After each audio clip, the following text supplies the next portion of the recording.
आज का टॉपिक है हमारा वेट लॉस। वेट लॉस ऐसे 14 कौन से कारण के वजह से होता है वो आज हम देखने वाले हैं। तो नॉर्मली जो वेट लॉस होता है वो अगर आप खाना कम कर दोगे दिन का, या तो न्यूट्रिशन कम लोगे, या तो फिर जो ओल्ड एज होने वाले हैं उनमें नॉर्मली ये होता है, फिजियोलॉजिकली ये होता है। मगर ऐसे कौन से कारण हैं जिसमें 6 महीने के अंदर ही आपका 5 से 6 किलो वज़न कम हो रहा है अचानक से, तब आपको डरने की ज़रूरत है कि मेरा अचानक से ये वज़न क्यों कम हो रहा है। तो ऐसे मेनली हम 14 ऐसे कारण देखेंगे जिसके वजह से ये वेट लॉस होता है। तो एकदम फर्स्ट पे जो आता है वो है STD डिजीज़, जिसमें HIV आता है। HIV में अचानक से वेट लॉस बहुत ज़्यादा होता है। दूसरा है ट्यूबरक्लोसिस। ट्यूबरक्लोसिस में भी वज़न बहुत जल्दी बहुत गंदे तरीके से गिरता है। थर्ड है डायबिटीज़। डायबिटीज़ में भी अचानक जो ओबेसिटी, जो फैटी रहते हैं उनका भी वेट अचानक से ऐसे धीरे धीरे अचानक से 6 महीने के अंदर अच्छा खासा गिर जाता है। और चौथा है हाइपोथायरॉयडिज्म। जो हाइपोथायरॉयडिज्म के जो पेशेंट रहते हैं उनमें भी मेटाबॉलिज्म बहुत फास्ट होता है, और जिसके वजह से वेट लॉस बहुत गंदे तरीके से होता है। जो हमने 4 कॉज देखा वेट लॉस के, सबसे ज़्यादा पेशेंट इसके देखे गए, और बाकी जो 10 कॉज है इनके पेशेंट कम देखे गए। जो बाकी के 10 है अब उस पर डिस्कस करते हैं। जो 5वें नंबर पे है वो है एल्कोहलिक पेशेंट। जो पेशेंट एल्कोहल रेगुलर बेसिस पे डेली ले रहा है उनका भी वेट लॉस बहुत गंदा और बहुत अच्छे तरीके से होता है। फिर 5वें नंबर पे आते हैं हमारे रिकरेंट UTI और चेस्ट इन्फेक्शन के।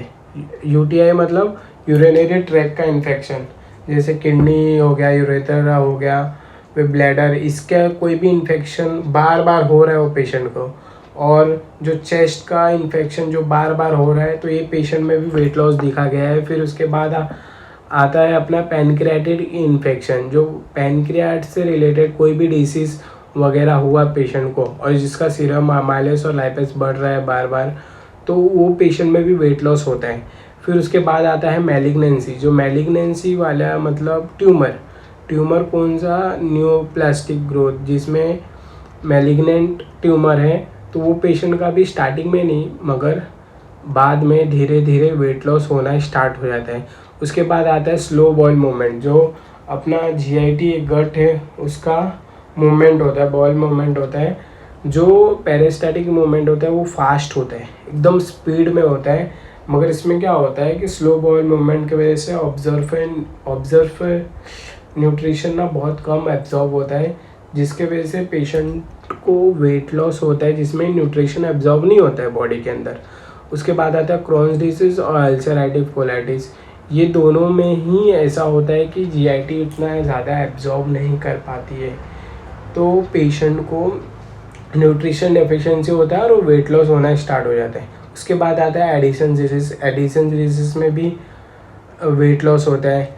उसके बाद आते हैं जो पेशेंट साइकेट्रिक से इन्वॉल्व है, जैसे कि बुलिमिया या फिर एनोरेक्सिया नर्वोसा, ये कंडीशन में भी वेट लॉस होना स्टार्ट हो जाता है। जो हमने 4 कॉज देखा वेट लॉस के, सबसे ज़्यादा पेशेंट इसके देखे गए, और बाकी जो 10 कॉज है इनके पेशेंट कम देखे गए। जो बाकी के 10 है अब उस पर डिस्कस करते हैं।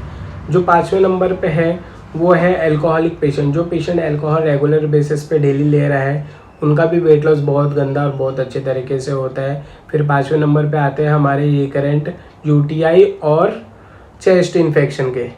UTI मतलब यूरिनरी ट्रैक का इन्फेक्शन, जैसे किडनी हो गया, यूरेथ्रा हो गया, फिर ब्लैडर, इसका कोई भी इन्फेक्शन बार बार हो रहा है वो पेशेंट को। और जो चेस्ट का इन्फेक्शन जो बार बार हो रहा है तो ये पेशेंट में भी वेट लॉस दिखा गया है। फिर उसके बाद आता है अपना पैनक्रियाटिक इन्फेक्शन। जो पैनक्रियाट से रिलेटेड कोई भी डिसीज़ वगैरह हुआ पेशेंट को, और जिसका सीरम अमाइलेज और लाइपेज बढ़ रहा है बार बार, तो वो पेशेंट में भी वेट लॉस होता है। फिर उसके बाद आता है मैलिग्नेंसी। जो मैलिग्नेंसी वाला मतलब ट्यूमर कौन सा, न्यूप्लास्टिक ग्रोथ, जिसमें मैलिग्नेंट ट्यूमर है, तो वो पेशेंट का भी स्टार्टिंग में नहीं मगर बाद में धीरे धीरे वेट लॉस होना स्टार्ट हो जाता है। उसके बाद आता है स्लो बॉयल मूवमेंट। जो अपना GIT एक गट है उसका मूवमेंट होता है, बॉयल मूवमेंट होता है। जो पेरिस्टैटिक मूवमेंट होता है वो फास्ट होता है, एकदम स्पीड में होता है। मगर इसमें क्या होता है कि स्लो बॉयल मूवमेंट की वजह से ऑब्जर्व न्यूट्रिशन ना बहुत कम एब्जॉर्ब होता है, जिसके वजह से पेशेंट को वेट लॉस होता है, जिसमें न्यूट्रिशन एब्जॉर्ब नहीं होता है बॉडी के अंदर। उसके बाद आता है क्रॉन्स डिसीज़ और अल्सरेटिव कोलाइटिस।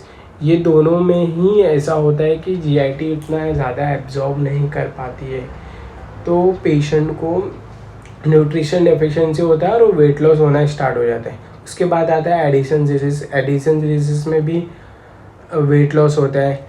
उसके बाद आते हैं जो पेशेंट साइकेट्रिक से इन्वॉल्व है, जैसे कि बुलिमिया या फिर एनोरेक्सिया नर्वोसा, ये कंडीशन में भी वेट लॉस होना स्टार्ट हो जाता है। कौन से जो है पैरासाइटिक इन्फेक्शन। पैरासाइटिक इन्फेक्शन में क्या होता है, जो पैरासाइट है वो गट में जाके चिपक जाता है और उधर से जितना भी न्यूट्रिशन है बॉडी का वो सब खींच लेता है अपने तरफ, तो वो बॉडी के अंदर नहीं मिलता, जिसकी वजह से वेट लॉस होता है। तो ये हमने पूरे टोटल 14 कॉजेज देखे जिसके वजह से बॉडी के अंदर वेट लॉस होता है।